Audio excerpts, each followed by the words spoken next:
This video will give you a brief overview of the user experience when using the new HTP Group App that was just released this past fall.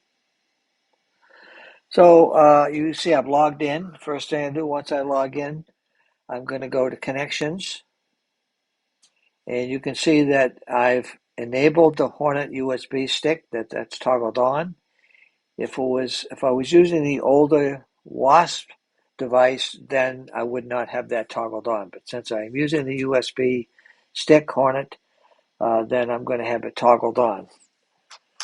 Once it's toggled on, I'm going to just plug in the USB stick, Hornet stick, and you can see it pops up as available. If you've already done it once before, then it will already automatically connect. But since this is the first time logging in and using this particular Hornet, it's going to ask me to connect, so I'm going to just select connect. And down below it'll pop up. You can do this before the class even arrives with no problem. You can see at the bottom I have two toggles here. If I toggle them both on, this one here, on the left, will enable a vibration every time the sensor changes zones. And the one on the right enables the sensor to vibrate when the student gets to their max heart rate. So I'm just going to have those toggled off for now. This is the range of the device, the Hornet, and the number of connections at one particular time. I usually have them set somewhere in the middle. Again, you can have this all set up at the beginning before the students even arrive. Going to go back to home. Now the students are coming into class. I just hit start class. Whatever class is in front of me, I'm going to select that class. So I'm just going to do a period here with just two students for the purpose of just showing you how the user experience works. So I'm going to select period 1, making sure my profiles are all set the way I want to class details. I'm going to hit start class. You can see when I start class, I have an option of live workout or record offline. Since I'm going to be inside, I'm going to hit the live workout. And you can see right now, nothing's happening. So as the students are turning on their sensors, this is what happens. The sensors begin to connect. They're clearing any particular data off the sensor, they're connecting. And within a couple seconds, you're going to see a checkbox at the top for sensor number 2 and 3. And now, within just a few seconds, I didn't have that sensor on my body, so it took a little lot longer to pick up. But you can see that now both sensors are working; they're connected. At any point, once the student put the sensors on and start their workout, you can hit start, so the clock starts, and now we're recording data. During this particular phase, if the iPad is connected to a projector or a television, you can walk around. If you're using an Apple TV, you can walk around the gymnasium with your iPad in hand. If you come across a student you want to have a conversation with about their effort level, about what they're doing, you can tap on a tile and you get the zoom-in view.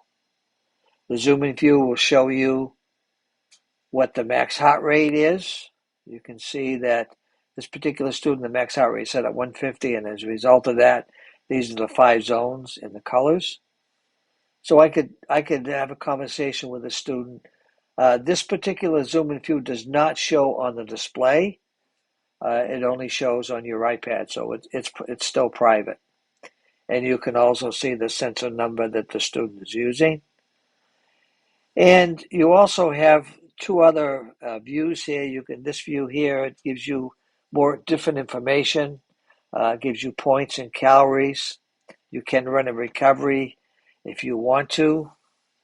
The third screen is just a bar graph showing the amount of time relative to the total time in each zone.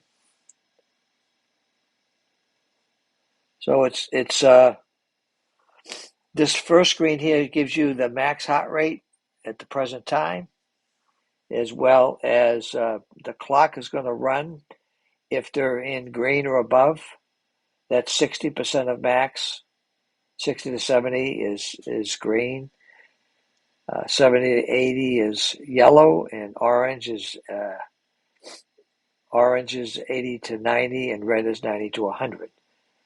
So it just gives you that information, and the clock is not running because I'm not in my MVPA zone. I can pause the workout, end and save. When I end and save the workout here, it automatically will send an email to the students. This is, now I'm not collecting any more data, although the sensors are still on and I can look at the screen. And I call this the debrief screen. And during that time, I can have a conversation with the students. I can ask them to reflect on what they did this particular day. I exit out of that. Now I'm back. If I go to the home, upload workouts, there's the workout period 1 that I just completed. I can just simply sync it to the portal if I want. Finishing up the class, I'm all finished now, so the students are going to hold the button down on the sensor for about 3 seconds. It shuts off. Then they can, however you decide to do it, you can take the straps off or leave them on, and put them in, have the student put them back in the case. So that's just a quick overview of the user experience. You can see it's quick and easy. It's relatively quick in getting it up and running for every single class. Any questions, give me a call.